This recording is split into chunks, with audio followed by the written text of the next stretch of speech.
3. The disaster of the Murlocs in the wetlands. Ha! No. At midnight, a sense of crisis approached, pouring into the tired Blake Zhao's sleeping consciousness. Like a person walking in the dark, suddenly felt something moving around him. That was the warning sent by the well-trained body of Prince Drake in his keen perception. In the dark night around, something is approaching. Blake immediately opened his eyes and got up. Just like instinct, he lowered his body, clenched his hands naturally, and made a fighting posture, and the fighting skills belonging to Prince Drake kept emerging in his mind. The truth is that Blake, like a prince, has undergone strict training in the past. But this is just an illusion. After all, knowing how to do it and actually being able to do it are two concepts. At the same time, while Blake looked at the surrounding wind and grass, he was also quickly recalling the situation in this wetland. It should be not far from the Palatine Gulf. It is a swamp left by the impact of the sea, and the most creatures in this swamp are GGGGGGMLR, GRM, RMLG, RGMMLR, GRGRMLMLRL. A series of water-treading sounds and squealing screams interrupted Blake's thinking at this moment, and something approaching in the dark appeared. They are messy and disturbing. Murloc. Hateful Murloc. The name flashed in Blake's mind, and after a few seconds, 5 or 6 Murlocs rushed out of the darkness and appeared in front of him. The creatures in front of them were humanoid, with limbs, heads and bodies connected together, staring at the eyes of dead fish. Their average height is less than 1 meter, and when they run, they look like a group of funny little dwarfs. But the rusty sword in his claws, or the vicious shout wielding some kind of weird thighbone at all, made Blake really not able to laugh. The bodies of these Murlocs are a dull green with blue spots. Most of the body has bright and slippery scales, but there is a scaly spine on the back, and the huge protruding eyeballs on the head that keep closing and opening are also shining with a strange light. On both sides of their necks, there are gills that are constantly vibrating. The 5 short statures have webbed hands and feet, and they roar indiscriminately, jumping forward, and their hoarse, sharp guttural voices convey their anger and cruelty. This is the Fish Man. Ugly guys, born from the deep sea, magical creatures that spread across every inch of Azeroth. They have their own civilization, their own language, their own social structure, but in most cases, they are cruel and barbaric. Most importantly, most Murlocs have the custom of cannibalism. And now, the fish people who dominate the wetlands and swamps have obviously found new prey. RGMMLR. GRGRMLMLRL. The taller Murloc at the head, the moment he saw Blake, waved his rusted iron sword, swayed his body, and charged towards Blake. Blake had the urge to step back, but the memories belonging to Drake told him that at this time, he should step forward. Murlocs are creatures who bully the soft and fear the hard. If the first wave of confrontation can't hold them back, Blake will be finished today. He slapped his forehead abruptly, the translucent character card jumped out, glanced down, and after a rest, the health bar had recovered to a healthy level. This gave Blake a lot of confidence. What? The next second, he let out a loud roar, following the action in his memory, lowered his waist, clenched his left fist, stepped forward, and thumped the bluegill Murloc who was rushing towards him. He ignored the Murloc sword, as if the blade didn't exist at all. Snapped. The rusty sword slashed at Blake's waist and abdomen, pulling out a scar, but not much blood flowed out. The curse of undead made him weak, and it also ensured that he would not lose a lot of blood. After all, the skin is dry. The health bar under the character card was also shortened a bit. The damage is not serious, these Murlocs are weak, so they just bully the civilians.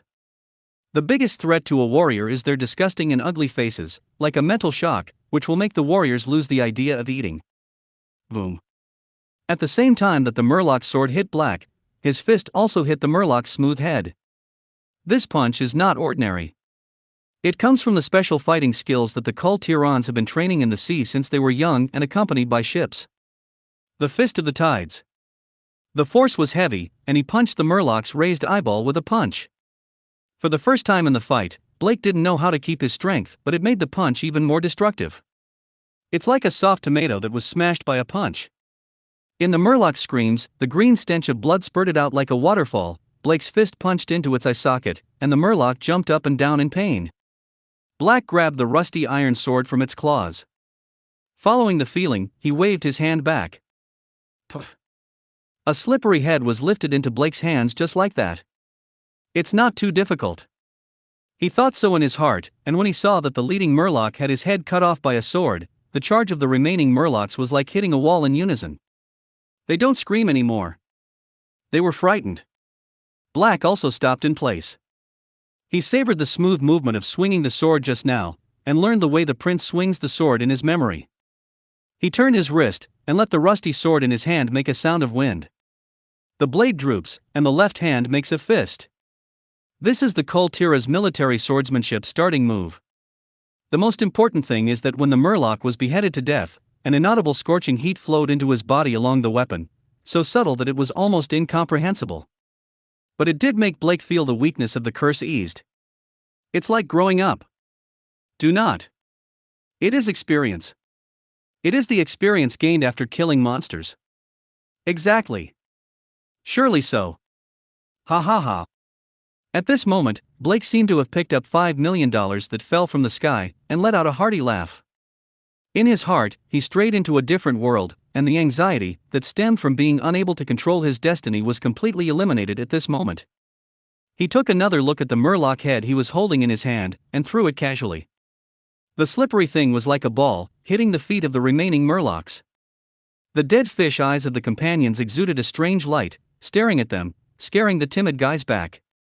And Blake took his sword and strode forward. There was no more fear in his heart. There is no more fear, these weak Murlocs in front of him are the key to his becoming stronger. I can't let any of you go. Black said to the Murlocs who didn't understand him at all. If you let one go, you will attract a group. Given my current situation, I really need strength, so I'm sorry, Murloc brothers. Shoo. He jumped over and slashed over a Murloc with a sword, and turned around again in the next instant. The rusty sword in his hand was thrown out by a special technique. This was Prince Drake's 5th level thief class, which gave him the deadly throwing skill. Blake quickly learned from memory. It was the first time he used it, and he was not very skilled. The long sword that was supposed to pierce the head of the escaped Murloc was stabbed into the belly of the hapless man. The green blood burst out again. The other Murlocs were so frightened that they turned around and ran, but they were caught up by Black, who was tall and long-legged, and knocked them to the ground with their feet, fists, and mud stones they grabbed at random.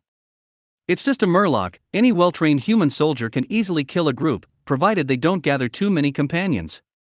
This little skill is very important for any warrior who wants to fight a Murloc.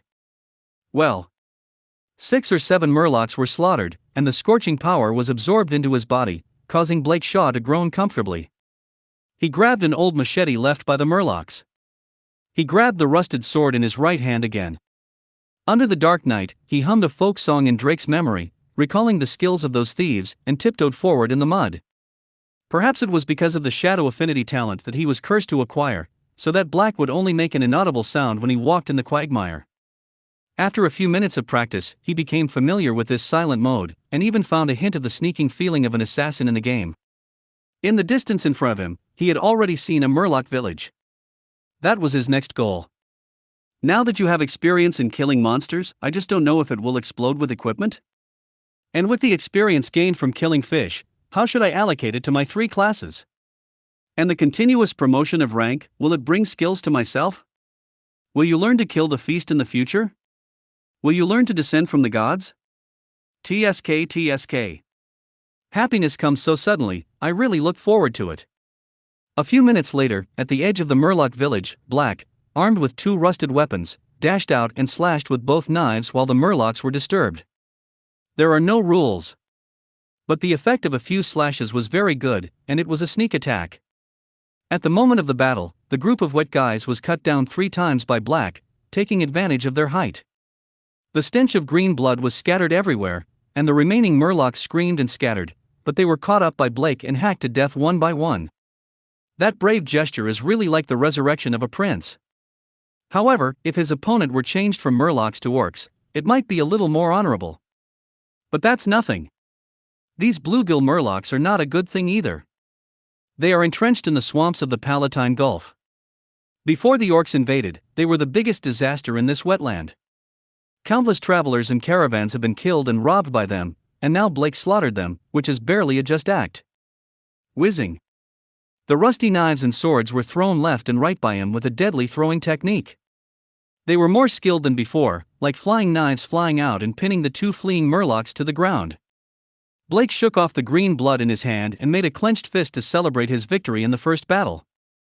Murlocs are easy to deal with, as long as you can scare them, you will win half. But if you can't be scared, well, look what I found. Black finished the last two murlocs. He turned back and walked a few steps to the small village full of murloc corpses, and was surprised to find that there were actually murlocs in this village. A litter of little fishmen. It should have just hatched. Compared with the ugly and disgusting appearance of adult murlocs, these newborn puppies are much cuter. Small, soft body, no sticky scales and big eyes, like a small tadpole, hugged in horror, looking at the murloc slayer Blake Shaw. Those big eyes almost melted. Black looked at the litter of little murlocs in front of him, and then at the rusty knife stained with blood in his hand. He pouted and threw the knife aside. With one hand, he grabbed the brood of little murlocs, walked outside the village, and threw them into the swampy river. Run, run, little bastards! He stomped his feet and splashed the mud, startling the little fishmen. Ha ha ha! Blake smiled a few words on his hips, patted his stomach again, returned to the village, and started rummaging around in the village decorated with rotten wood, seaweed and shells. These murlocs have robbed many travelers, and they should be able to find some supplies here. A few minutes later, an exclamation came from the murloc village. You actually lost your equipment?